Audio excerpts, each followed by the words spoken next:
ለምን? እዚህ ጋብቻ ውስጥ የገባሁት ለውድ ጌጣጌጥ አይደለም። ለእኔ ትልቁ ስጦታ ሶመር ቢያፈቅረኝ ነው። ስለዚህ ይሄ ለእኔ ምንም ትርጉም የለው። በጣም ደስ የሚል ነገር ነው የነገርሽኝ። ግን ይህንን ውበትሽን የሚወጣ ጌጣጌጥም የግድ ያስፈልግሻል። እንዴት አዳራችሁ? ደህና አደርክ? ምነው ዛሬ በጧት አልቀሰቀሽኝም? ስለ ደከመ ትንሽ ተኛ ብዬ ነው። ደህና ነህ አይደል? ደህና ነኝ። አንቺ እንዴት ነሽ? ተሽሎሻል አይደል? ደህና ነኝ። የሰጠኝ ቫይታሚን በደንብ ረድቶኛል። አመሰግናለሁ። እኔም ደህና ነኝ። እኔ ልጅ ታስታውቂያለሽ፣ የወይራ እርሻው ጋር ልሄድ ነው እና እዛ ስራ አለኝ። ከዛ ተመልሼ መጥቼ ወስድሻለሁ። የት ልንሄድ ነው? ዝም ብለሽ መዞር ተወጀ የለ? ለምን ኢዝሚር አትሄዱም? ለፋብሪካ ያዘዝናቸው አዳዲስ ማሽኖች ጉምሩክ ደርሰዋል። እዛ ሄዳችሁ ማየት ትችላላችሁ። በዛ ጉብኝት ነው። ሁሌ አንድ አይነት ቦታ ከምትሄዱ ለእናንተም ለውጥ ይሆናችኋል። ትፈልጊያለሽ? እሺ፣ እንደዛ ከሆነ እሺ። እስክመጣ ተዘጋጂ። ስራዬን ጨራርሼ። እሺ፣ ቻው በቃ።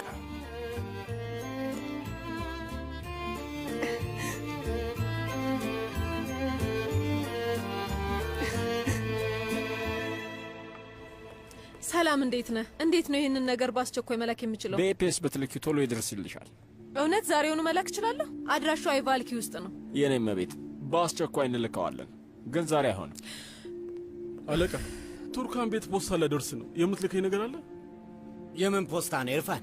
እዛ የምትሰራው ወይዘሪት ኃይላ የምትባል ሴታለች። ከክፍለ ሀገር የመጣላ ደብዳቤ ያለና እሱን ይዤ ላልሄድ ነው። ለዛ ነው የጠየኩ። እሺ እሺ፣ ሰላም ብቻ በልልኝ። እሺ ጌታዬ። ኢርፋን፣ ለቱርካን እንደምትላደግም ስደውልልሽ ነበረ፣ ግን አታነሽም። ስለዚህ ደውይ በላት። እሺ አለቃ፣ ለቱርካን እነግራታለሁ።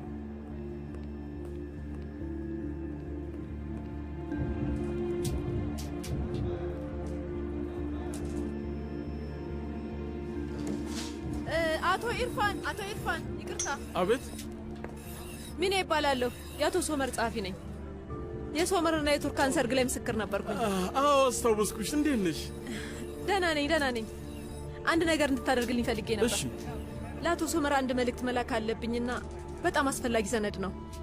እሺ፣ ውስጥ ላሉ ሰዎች ስጫቸው እና እነሱ ያደርሱልሻል። ፖስታ የሚደርሰው በ2 ቀን ውስጥ ነው። ኤፒኤስ ደግሞ አይሆነኝም። ይሄ ወረቀት ደግሞ አሁኑኑ ለአቶ ሶመር መድረስ አለበት። ኦ አምላኬ፣ የአቶ ሶመር ጻፊ አይደለሽ እንዴ? ለምን ራስሽ አትሰጪውም? ለምንድነው ፖስታ ቤት ድረስ መጥተሽ የምትቸገሩ? እኔ አሁን በረራ አለብኝ፣ ለዛ ነው። እሺ ገባኝ። እሺ ችግር የለውም፣ ሰጠዋለሁ። ማለቴ ስለማውቀሽ ችግር የለውም፣ ጎረቤቶች ነን። ታዲያ ደራህን ግን ለሌላ ሰው እንዳትሰጥ እሺ? ምንም አታስቢ፣ አድራሻውን አውቀዋለሁ። ደግሞ እኔ ስህተት አልሰራም። ምንም አታስቢ። አመሰግናለሁ። ምንም ችግር የለውም። መልካም ቀን። መልካም ቀን።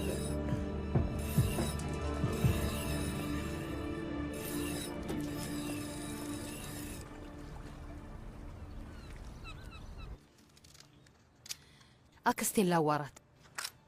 እሺ፣ እኔ ደግሞ አጎቴ ህክመትን ማውራት እችላለሁ። እናቴ እህቴን ታሳምናታለች። አላውቅም፣ የጋብቻ በዓላቸው ላይ ራሱ ካልተጣሉ ጥሩ ነገር ነው እህቴ አይደል?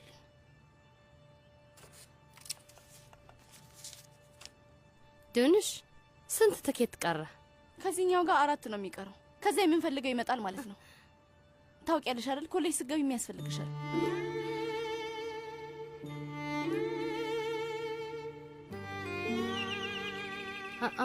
ማን የመጣው? ልሂድ።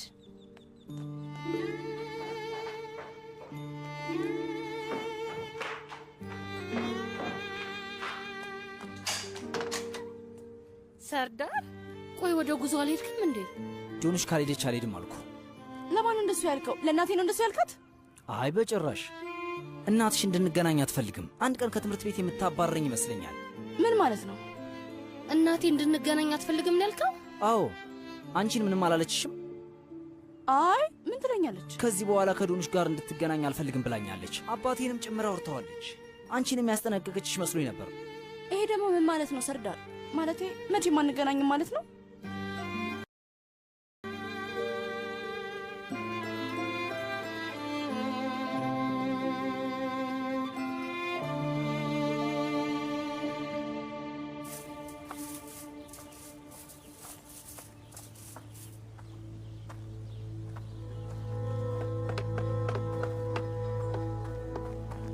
አቶ ሶመር፣ አዲስ የተሸጠው የወይራ እርሻ ላይ ድንበር አሰመሩብን። ማን ነው ትእዛዙን ያስተላለፈው? አቶ ኒሃት ነው ያዘዘው።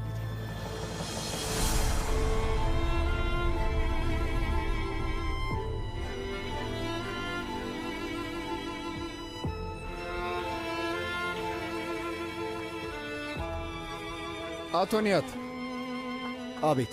ችግር አለ? እዚህ 30 ዛፎች አሉ። እነዚህን ዛፎች ምን እናድርጋቸው? ግማሾቹ እዚህ ናቸው፣ ግማሾቹ ደግሞ ውጭ ናቸው። በአቶ ሶመር በኩል መሆን ይችላል፣ ችግር የለም። እሱንም መሬት በቅርቡ መግዛት አይቀርም።